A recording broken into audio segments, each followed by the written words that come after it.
So my name is Elizabeth Pampalone, and I am the founder of Absolute Marketing, which is a marketing firm that helps small businesses and nonprofit owners to create 1 year of marketing content in 5 days. As a speaker, I find that that's actually my main form of influence and thought leadership. And I I've tried away from the TED Talk idea for years, but I basically go around giving a bunch of mini TED Talks in all the different things that I do and the different organizations that I serve. So it's definitely become my own little brand of TED Talks, but it's definitely helped me to connect with certain audiences that I've been looking for. So I'll go to associations and talk, and it really allows me to tailor the content to them and to bring them a message that they've probably never heard before. And I find that the thought leadership part is you've probably haven't heard it this way before. And then the influence comes from people saying, now that I've heard it that way, I want to join and do that way as well. About a year ago, someone invited me to join this random group I'd never heard of called the AIT. And I was like, okay, great. And she was like, no, you really have to join. This is great. She didn't really even tell me much about it. And at that point, it was in my budget to have a little discretionary spending. And I just said, fine, I'm going to join. And once I realized that it was, an influencers and thought leaders, and it was an association of sorts, I thought, well, okay, now I feel like I've joined, like the National Speakers Association, that kind of prestige. I thought, all right, I'll give it a try. And I always like to put a lot of effort into something first. So not overt effort where I was like commenting on everything, but at least to say, okay, I'm involved, I'm here, show me what you got. And the first thing that we ended up doing together with, me and AIT specifically was the PodFest virtual. I've been trying to get into a PodFest speaking engagement for like 3 years. I keep applying. They keep telling me no. I'm in Florida, so I'm right down the street from them practically. I could have been down there in 2 seconds. If a speaker cancels, I'm like, hey, I'll be there. I'm one of those like pinch hitter type people. And the first thing that we do is this PodFest thing. And I was like, dang, this group is the place to be, because the connections I couldn't make on my own, the right person to talk to get in there was not happening because I didn't have the right connections. But knowing Jeremy, knowing other people in the group, and then being available for that opportunity. And obviously there was a lottery that was done and I kind of got picked out of a hat kind of deal. But it was just that I was there for the opportunity. If I didn't even know the AIT or anything about it, I wouldn't have even been in that spot.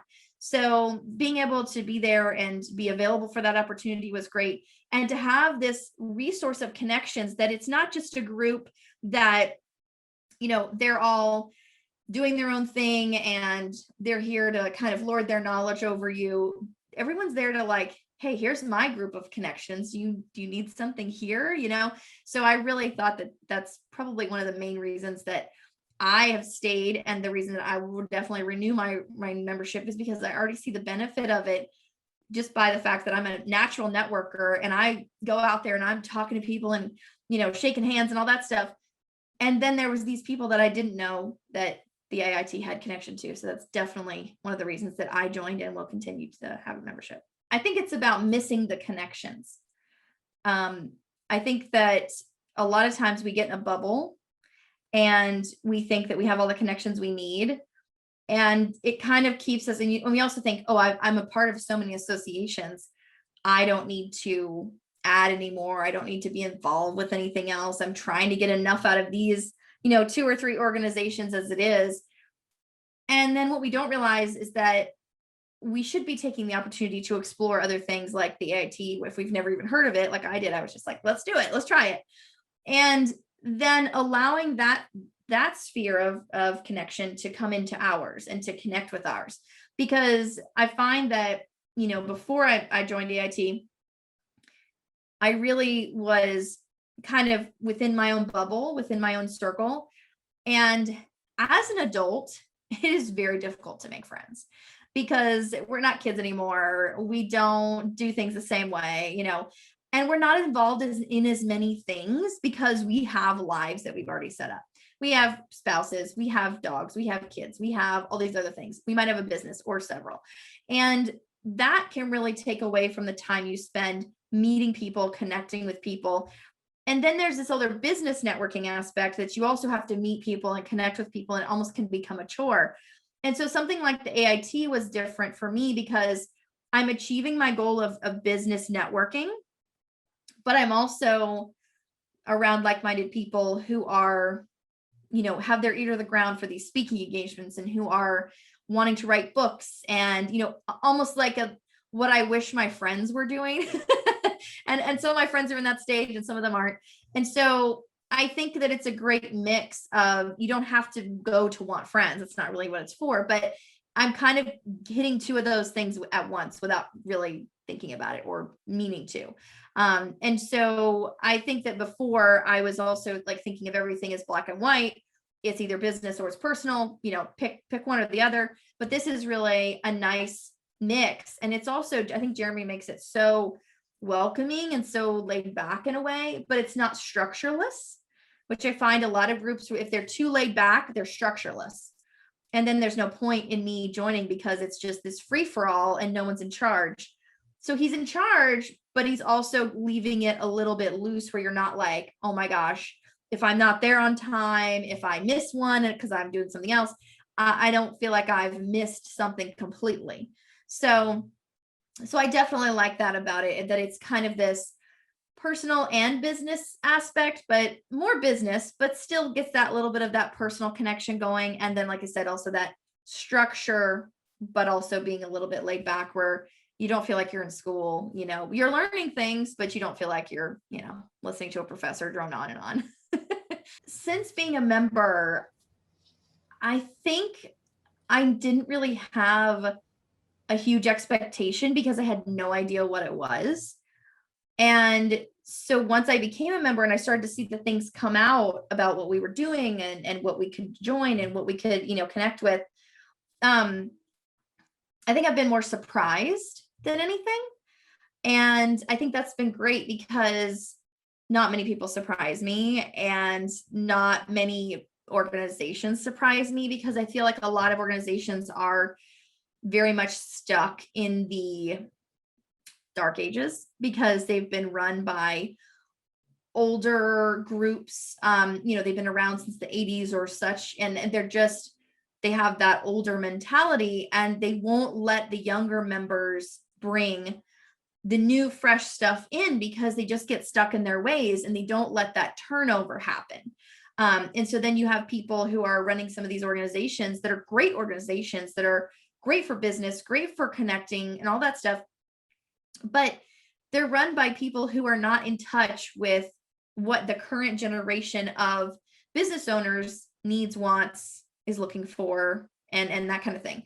And then you have on the other spectrum of that, you have all these fly-by-night organizations that are just flash in the pan, let's get something done, great. And then they run out of steam because they just go so full steam ahead that they just run out. And then the person's like, I don't want to do this anymore, or it's not part of my marketing strategy anymore, so I'm not gonna do this anymore, and I might pass it on to somebody else, and then that never happens.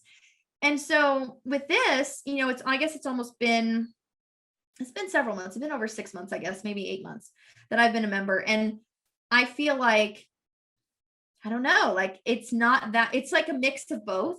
It's like the best of both worlds. It's this, hey, let's do these cool things, and hey, let's get this stuff out there and let's move forward with stuff. But then it's also this structure and this, we're here for the long haul and this is the long game. And we're not here to just bring in a bunch of people, make some money, because that's what I feel like those other groups do. They just like, hey, buy in for $4.97. Oh, we're gone in a year, And I feel like this group is really going to be around for a while, and it's going to let itself build. It's not going to, when Jeremy gets old and decrepit and he's like retiring, he's not going to let it go to that point before he's like, who's the next person to lead this? Because he knows that in order to grow and to continue to grow, you have to pass the baton at some point. I'm not saying like this year or something, but at some point he's going to either be tired of it, be moving on to something else, or he's just going to want to be moving it in the direction it needs to go, not the direction he wants it to go because he has an ego about it. And that's another thing I like about him, is he's so again laid back about it, but I also feel like he's driven to make this really good group. But at the same time, if he sees when it needs to change, he's going to let that happen. And he's laid back enough to go, This is not, I don't have a death grip on it, this group. I'm going to go, okay, this is the time it should change. This is what our next direction is going to be. And I think business owners who are like that are successful. I think group leaders who like that are successful. And if, to be honest, thought leaders and influencers who are like that are very successful, because they don't say, that thing I said 20 years ago, it's still the same and it's always the same. It'll never change. They say, that thing I said 20 years ago, I was an idiot. That was maybe true then, but it's not true now. And let me tell you what the new thing is and what the current thing that's happening is. I'm the same way. When I was, I would call myself a WordPress groupie. I used to follow WordPress around. I would go to every conference. I would speak at conferences. And then when I realized it wasn't serving my clients after a certain time, I did this for 10 years. I didn't, and I had bashed all the other companies too, because I was like, oh, they're awful. They don't do anything. And then when I had to switch to one of them because it was better for my clients, I had a little bit of egg on my face. So I know now that, and I made the switch, and that was really tough. But when you have that mindset that says, this is true today, and it might be true tomorrow, and it might be true forever, but we'll see. That is the actual definition of what I think a thought leader is. What I think an influencer is somebody who sees things coming down the road and go, you know what, we're about to pivot. And everybody's like, no, we're not. This is so solid. Nothing like that's going to happen. And that person's like, no, this is coming. We're going to pivot soon. We're about to pivot, or we're pivoting now because we're getting ready. And so I think people like Jeremy are really forward thinking in that way. And I think that's something that's definitely, I guess, surprised me a little, or even just given me a good hope for this organization, for the future of it. And the other thing too, I think that surprised me is that he's good as a leader to let people give their input, but he's not letting them run over the structure or what he is kind of guiding it and leading it to be. So I totally think that's a huge piece of it. And you got to have a strong leader to do that. Someone who goes, oh, that's a great opinion. Great. We're going to consider that. They might be like, that's crap, not doing it, but they're not going to say that to you. They're going to take it into consideration. They're going to look at all the facts, and then they're going to go, yeah, they were right. We should do that. Or they're going to go, it doesn't fit with the model and we're throwing it out. It's not going to work.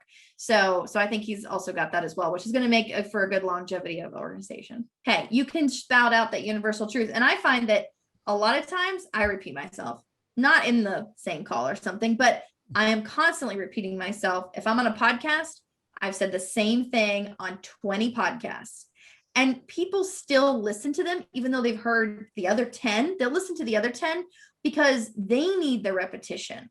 Mm-hmm. They need it to be repeated to them 10 different times, 20 different times, and kind of in 20 different ways, and that's where you get that, like with branding, they say about 10 to 12 touches before they remember your brand or whatever. Mm-hmm.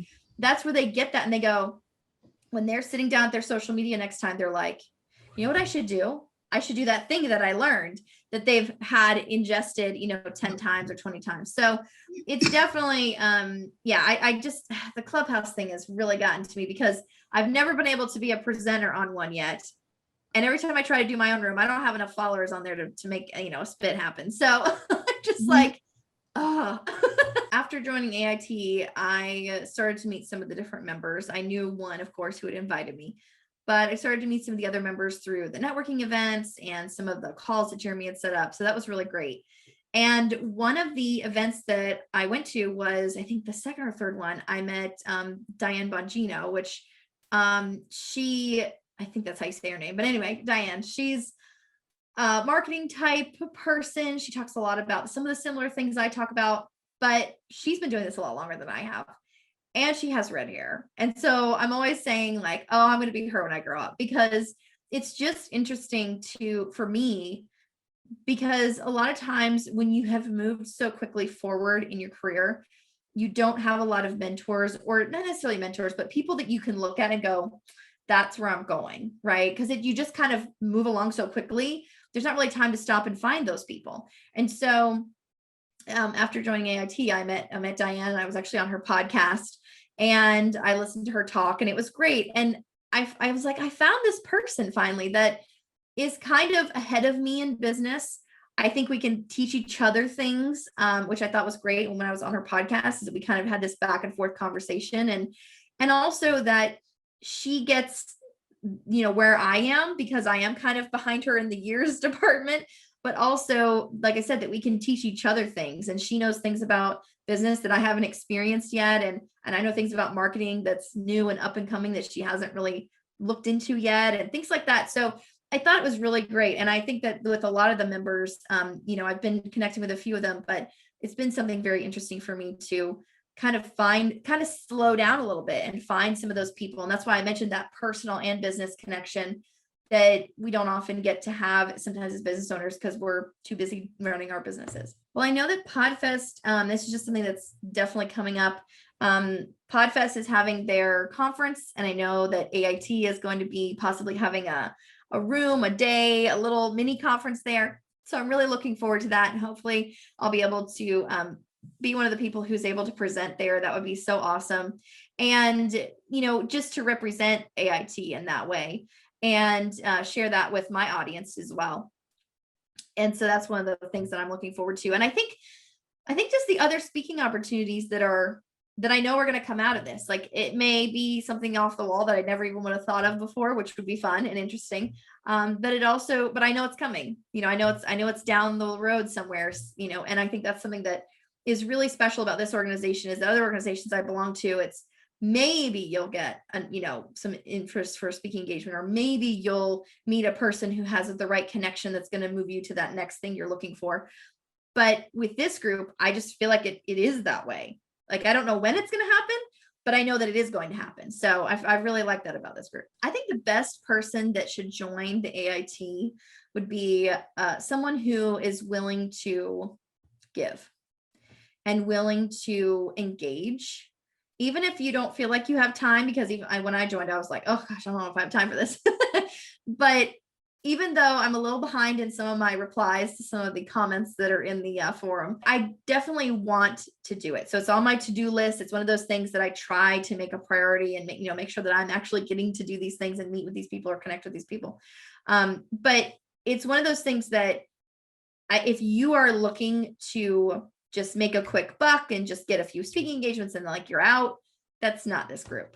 But if you're ready to invest and give, and that giver's gain mentality, when you actually put something in, that you'll get something back, then I think you're the right person for this group. And you don't have to have this perfect image or this solid experience for your business. You can just come and say, I want to learn how to do this. I want to be around the people who have the solid branding, who are on point with their talks.